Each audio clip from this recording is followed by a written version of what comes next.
labaad ee muhiimka ah waxa weeye inaad qofkii aad eed u soo jeedisay fursad siisaa inuu waxaad ku eedaynayso uu ka jawaabo isla banjaladii aad ku qortay waa inay labadii sheekadaad ka qoraysay waa inay two sides noqotaa oo miisaama eedii aad qofka u soo jeedisay yada inaad fursad siiso iska difaaco taas horta noo way suurtagelin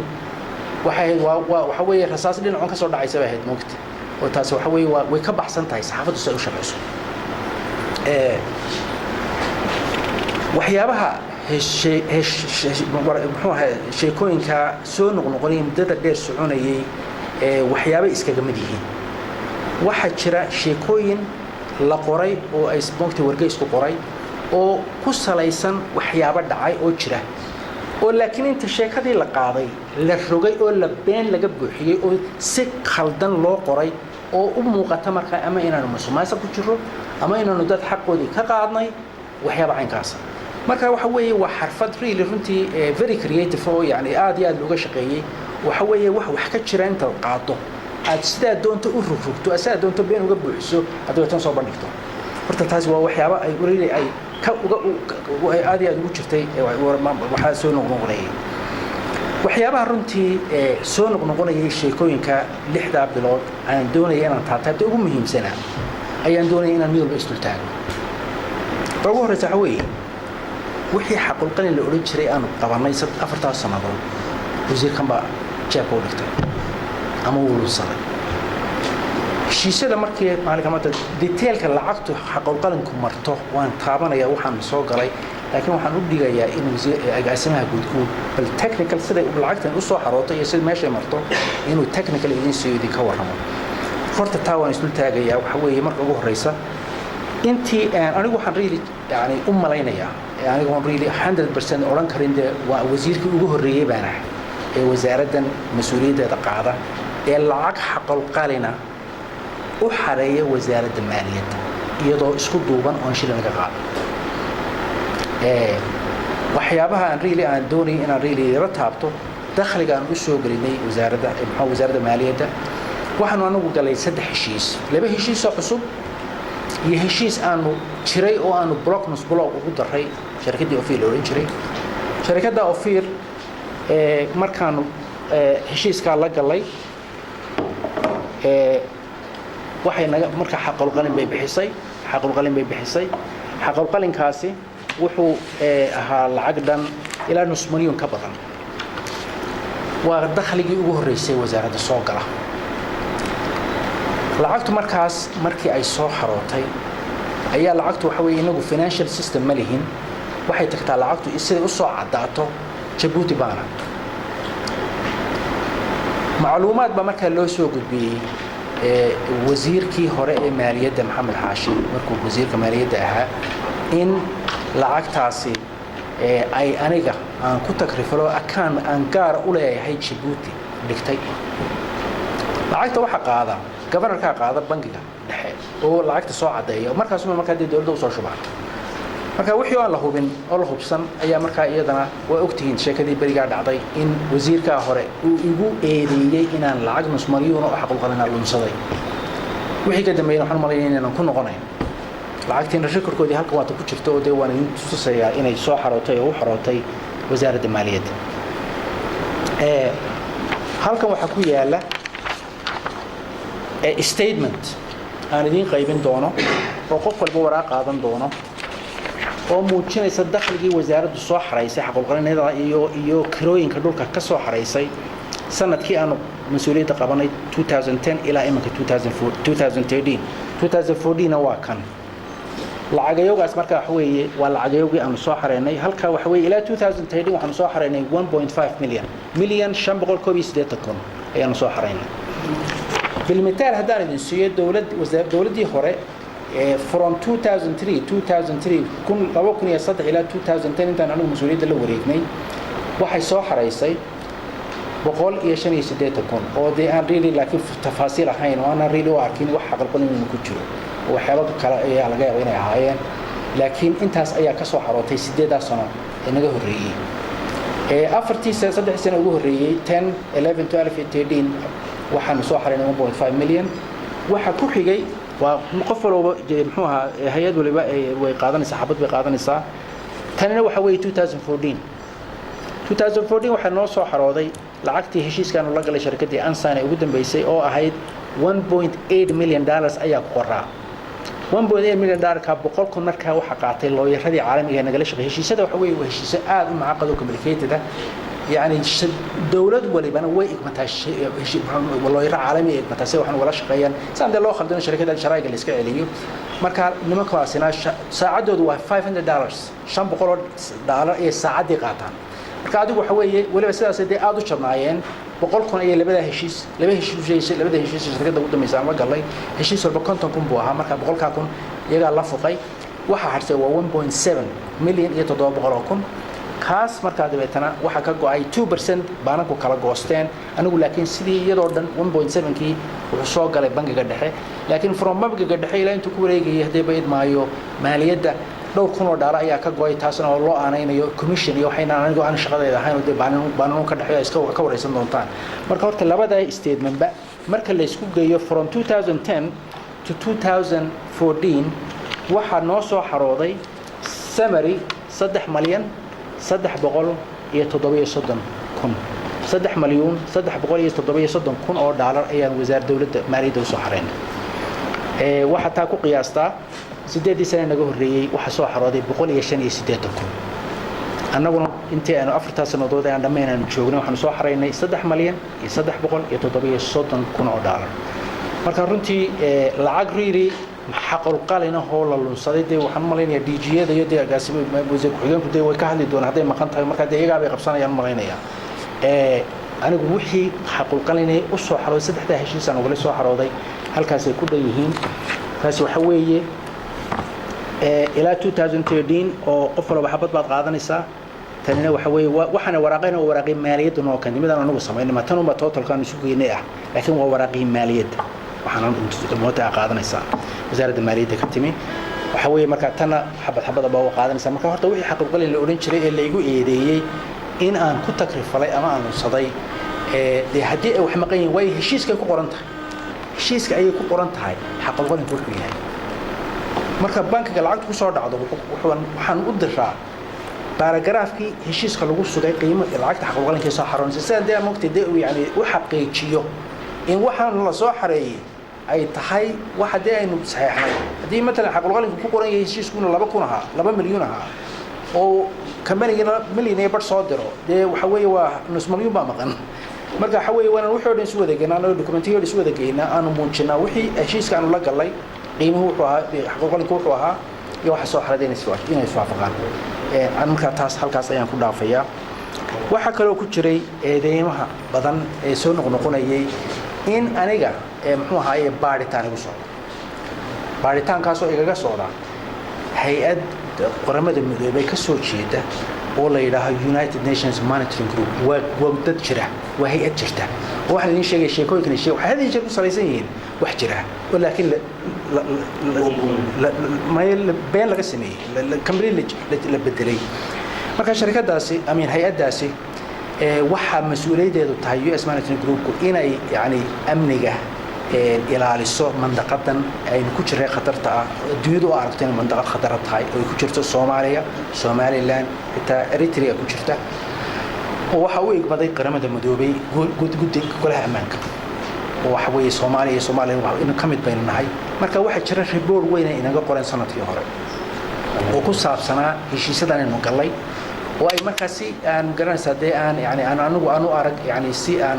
ugu diirsan u qortay waxyaabaha midna laga qoray ay kamid ahayd waxa dhici karta heshiisadaasi inay geli dagaal la keeni karaan maadaama meelaha qaar kood la isku haysto waxay kaas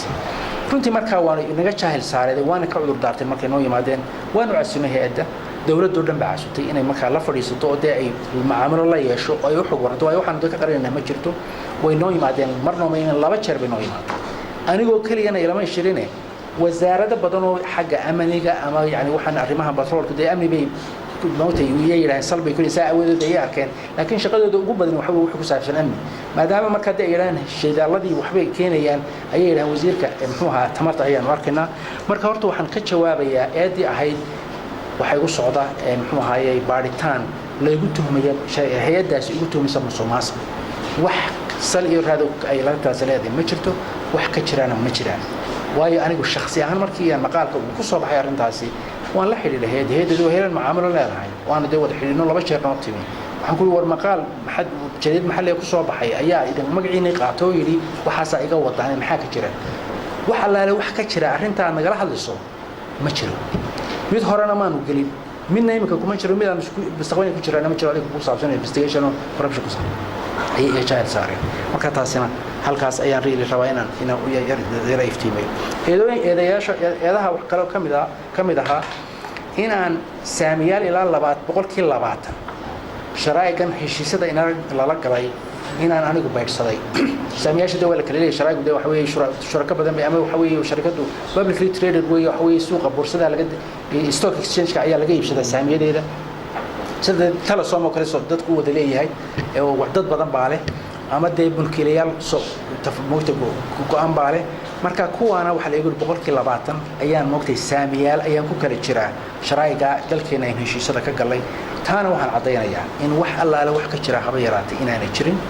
waxa kale oo eedaha kamid ahaa inaan 20 malyan baydhsaday wala lacagtu madirta ka 20 milyan ka imanaya 20 malyan ayaan baydhsaday taasina runtii waxaan malaynayaa si kale aan noolaan lahaa 20 malyan meel geystay oo shaqadan dawladda qaranka waxaan malaynayaa inaan reeli ku sii waareen baan malaynayaa 20 malyan baa marka halkan la yiri waan baydhsaday taasna waxaan cadeynayaa inaan eedaas wax halaalo wax ka jira aanay jirin oo wax reeli muxuu ahaayay maaliyadaha dadku leeyahay umadu leedahay oo qaranku leeyahay inaan baydhsan hadday $10 noqoto iyo hadday 20 milyan noqotaba inaanay jirin waxa kale oo ku jira eedaha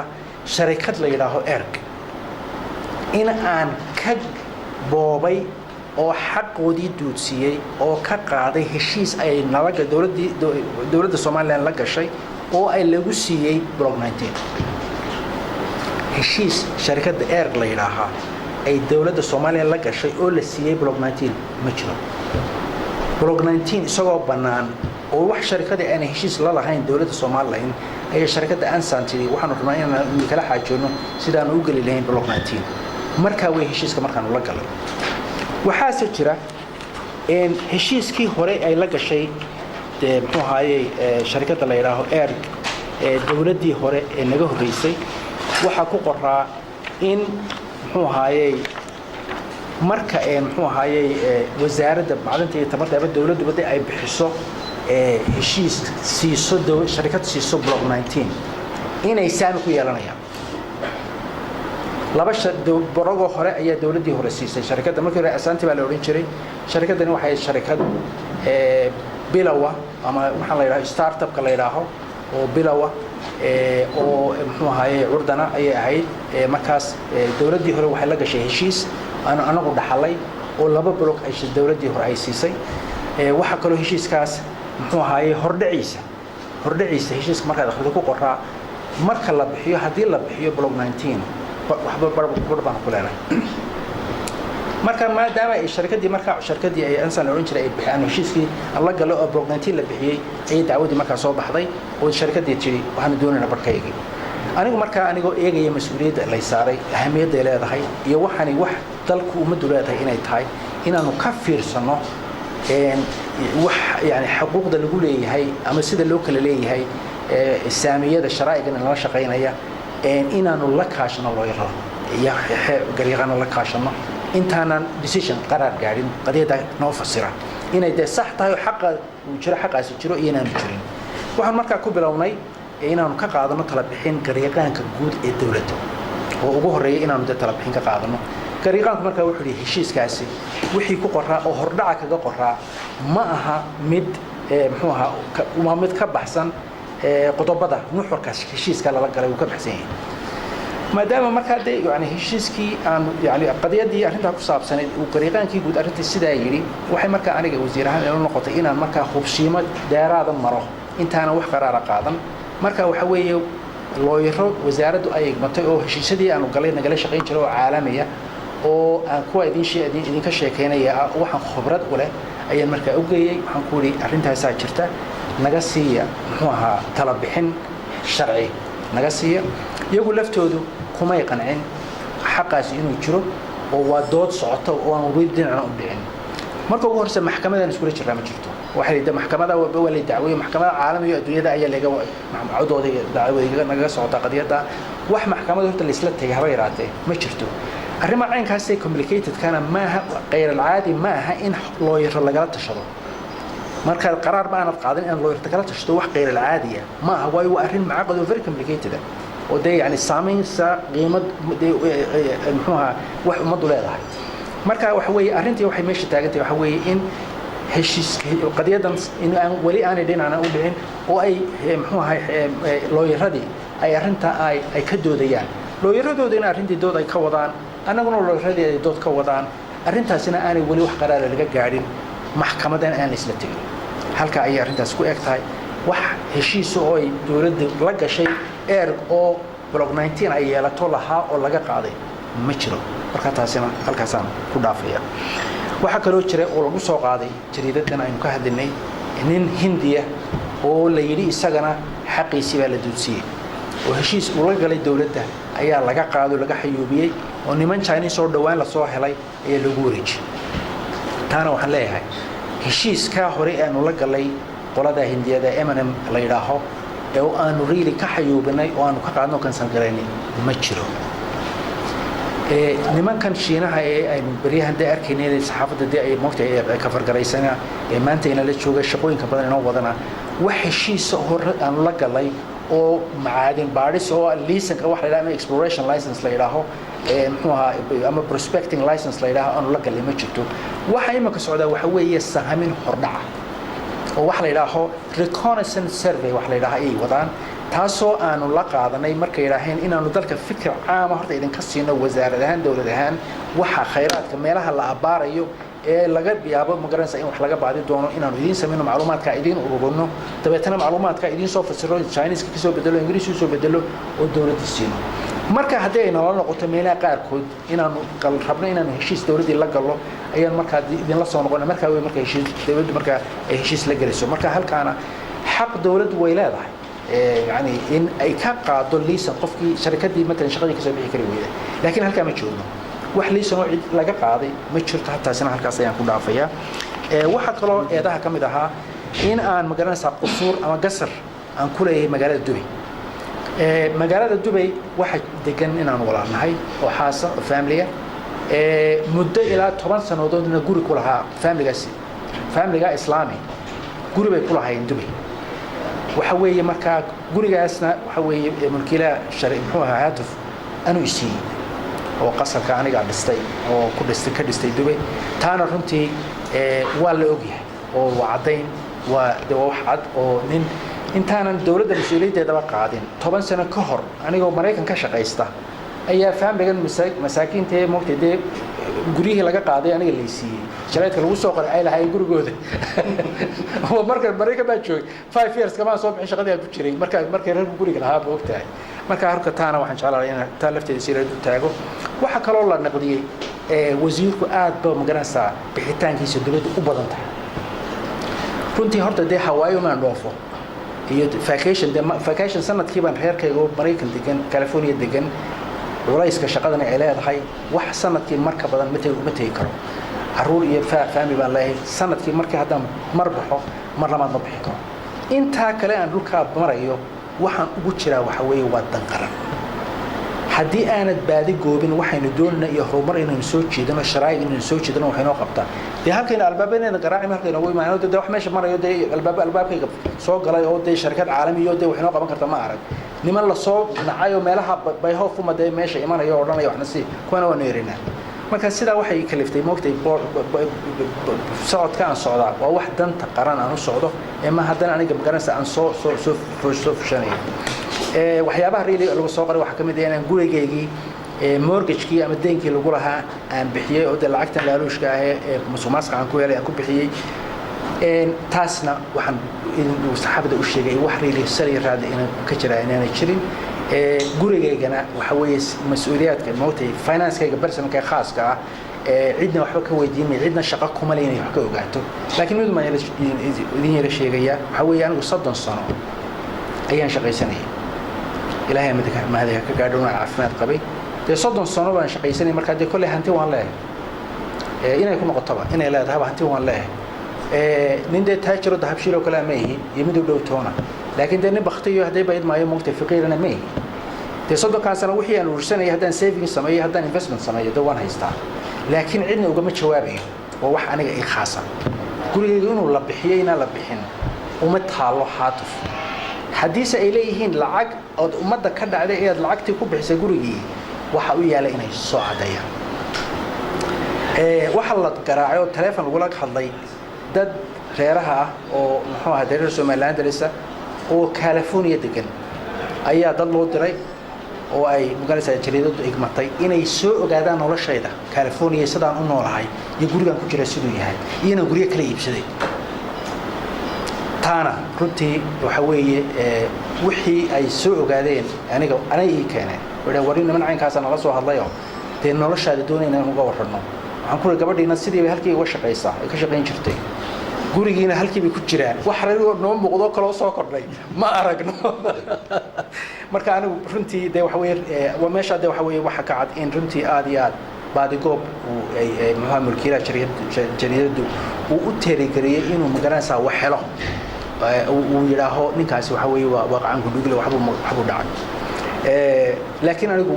personal finance kayga ama waxaan anigu hanti u leeyahay khaas u leeyahay cidna ugama jawaabayo cidna uma cadeynayo waxaasan haystaan ama oranayo taas waa ana ii khaas tahay marka raali baan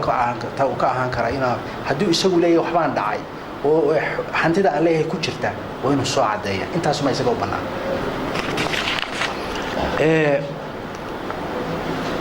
waxyaaba runtii ugu dambeeyay la yaab kale ajaa'ib kale waxa weeye intii ugu dambeysay aanu tagnay aniga wasiirka khaarijiga u tagnay muxuu ahaayay shafiid aan ka soo qayb galay warkii xiisaha lahaa taariikhiga ahaa ee dalkeena lagu ictiraafay